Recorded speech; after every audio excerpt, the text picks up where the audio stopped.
Hey pessoas, tudo bem com vocês? Meu nome é Isabel Martins e hoje nós estamos aqui mais uma vez no canal para falar sobre livros.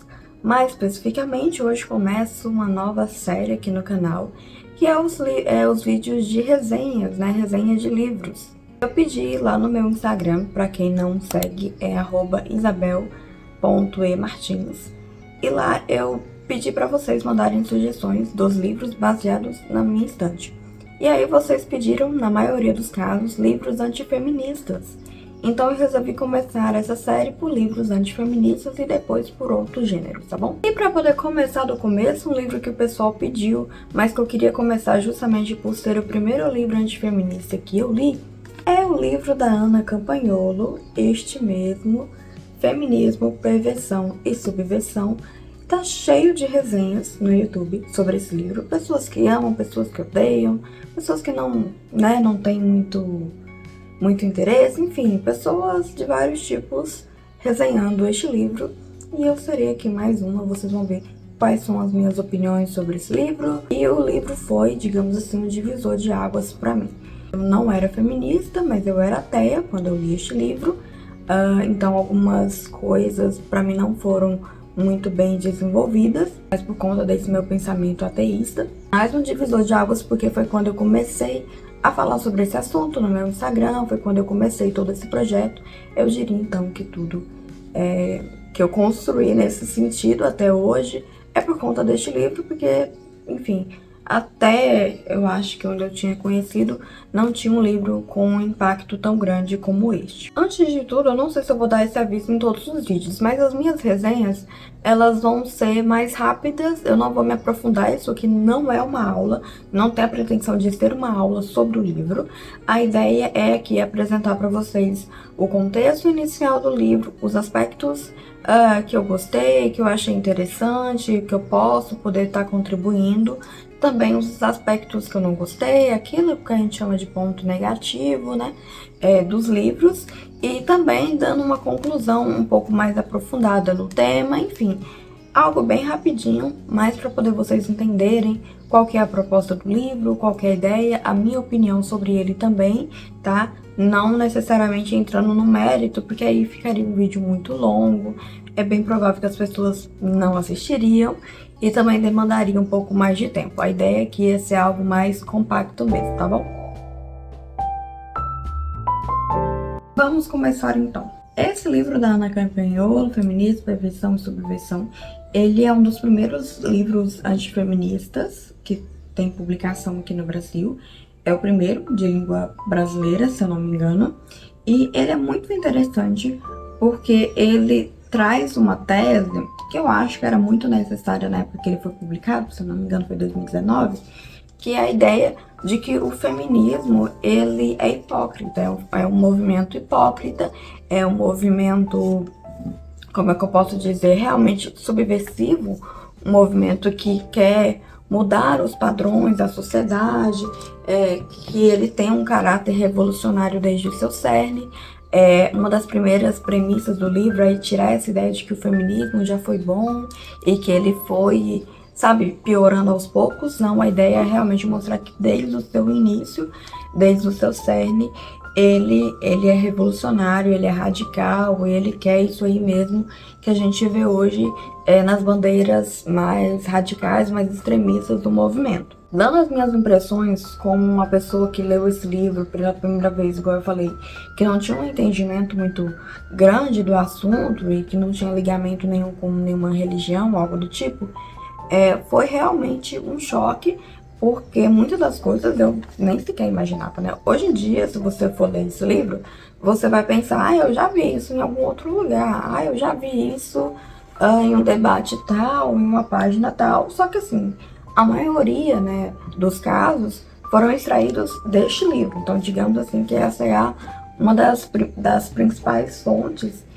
que muitas antifeministas utilizam até hoje em debates, em posts no Instagram. Era uma coisa até que eu criticava quando eu comecei meu Instagram, porque ficava muito só nisso, sabe? Por exemplo, a questão do sufrágio feminino mesmo, ela é algo bem por cima aqui, sabe? A ideia aqui não é mostrar como é que funcionou a luta do sufrágio feminino, porque é um assunto muito extenso. A ideia aqui era mostrar os aspectos principais desse movimento, com foco em suas personagens, com foco no que as personagens falavam, no que as personagens debatiam, em seus problemas, em suas coisas, né? Muito além das suas causas, do que realmente explicar o movimento de uma forma muito histórica. O livro da Ana, em determinados momentos, ele transita dessa coisa mais histórica, de trazer elementos históricos, de trazer uma pesquisa mais fundamentada no que de fato aconteceu, nos fatos, entre a sua tese de perversão, né, do feminismo, transitando aí por questões, como eu posso dizer, de trazer, por exemplo, a vida pessoal das autoras, inclusive algumas das críticas que fazem a este livro, o fato de ela utilizar muito da vida pessoal, que a vida pessoal não se mistura com a obra, só que isso faz muito sentido pro livro. Porque, como eu estava falando, por exemplo, um dos casos, né, citados é o da Simone de Beauvoir. A Simone de Beauvoir, ela é considerada um ícone feminista e tal, até hoje, e tem toda uma mística em cima dela, né, sobre a libertação das mulheres, sobre escrever sobre um novo universo feminino, blá blá blá blá blá blá. E aí ela vem mostrando que, assim, a vida dessa mulher foi repleta de hipocrisia, sabe? E tantas outras mulheres aqui neste livro, né? Tantas outras feministas que pregavam uma coisa e que na vida faziam outra. Assim, eu acredito que em determinados momentos é interessante sim a gente trazer, não ficar naquela falácia ad hominem, né? Onde você ataca o pessoal da pessoa o tempo inteiro, mas se a obra da pessoa é baseada numa contemplação de virtudes, né? De você dizer uma coisa e você fazer outra, aí é diferente. Uma das minhas críticas ao livro não é apenas sobre a questão religiosa, porque é um livro que, desde o seu início, desde a primeira introdução, enfim, você consegue já entender que é um livro que vai, sim, trazer essa carga moral, essa carga religiosa. O motivo disso é bem claro. A autora é cristã, ela passou por problemas pessoais, problemas acadêmicos envolvendo feminismo e a sua própria religião, então faz sentido. Eu não tenho nenhum problema em relação a isso. Por exemplo, eu leio muitos livros de história da mulher que são feministas, por exemplo, esses aqui, né? E aí, assim, quando eu vou abrir um livro, eu sei que vai ter uma carga feminista nesses livros, porque a organizadora ou a editora é feminista. Infelizmente, eu tenho alguns livros que têm uma crítica muito forte, e aí eu consigo realmente ver que não faz muito sentido. Outros têm ali um certo, por exemplo, um certo jargão feminista, algumas frases que são bem clichês, esse tipo de coisa. E eu falei assim, eu abri este livro, entendi desde a introdução que ele é um livro feminista, porque as próprias autoras se intitulam assim, então meio que não tinha como esperar outra coisa, sabe? Essa ideia, talvez, da gente pensar que existe um livro, que existe um debate que seja isento, né? Que não tenha nenhuma opinião, que seja neutro, isso não existe. Todo mundo tem uma opinião, independentemente de qual religião, de qual ideologia ela é. Por exemplo, existem feministas que divergem entre si e transmitem isso para suas obras. Antifeministas, que são evangélicas e são católicas, têm posicionamentos diferentes sobre determinados assuntos ou sobre todos os assuntos possíveis. Feministas ateias com feministas cristãs, né, ainda que seja um termo assim meio complicado, ou antifeministas ateias com antifeministas cristãs. Então, assim, não existe neutralidade no discurso, independentemente. Se for, bom, talvez, mesmo se você for fazer uma pesquisa acadêmica, eu sou acadêmica, né? Já trabalhei, já fiz muitos projetos de extensão, muitos projetos de artigos, enfim, dentro da faculdade, e mesmo assim a gente tem um caminho para percorrer, esse caminho defende uma tese, então não há neutralidade. É difícil você encontrar isso, eu acho que é impossível você encontrar algum tipo de discurso neutro, especialmente quando a gente está falando sobre um assunto tão complicado, tão ideológico como o feminismo. Uma das críticas que eu faço a este livro é o fato de que, por exemplo, quando se fala das protofeministas, parece não ter chegado assim na questão cerne, que é o seguinte: o que é considerado feminismo, o que é considerado apenas uma defesa da mulher. Porque a Ana, o tempo todo, ela fala sobre que você não precisa ser feminista para defender a mulher dos abusos, para defender a mulher de ataques, etc. Ela faz um trabalho desses em sua vida eleitoral, digamos assim. Mas o que é que difere uma feminista de uma não feminista, né? Nem tô entrando aqui na questão de antifeminista, tá? Mas assim, por exemplo, as proto-feministas. A Marion Wollstonecraft, ela é considerada a primeira feminista, né? Uma das primeiras feministas.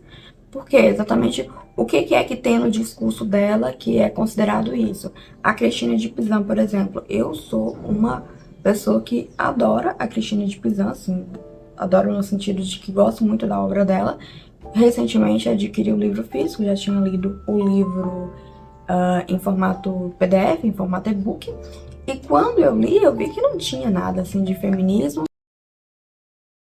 Agora, assim, sem sombra de dúvida, um dos capítulos que eu mais gostei, não gostando, porque é um dos capítulos mais complicados deste livro, mas que realmente abriu muito a minha mente, foi o capítulo 3, que é a reprodução feminina do vício masculino.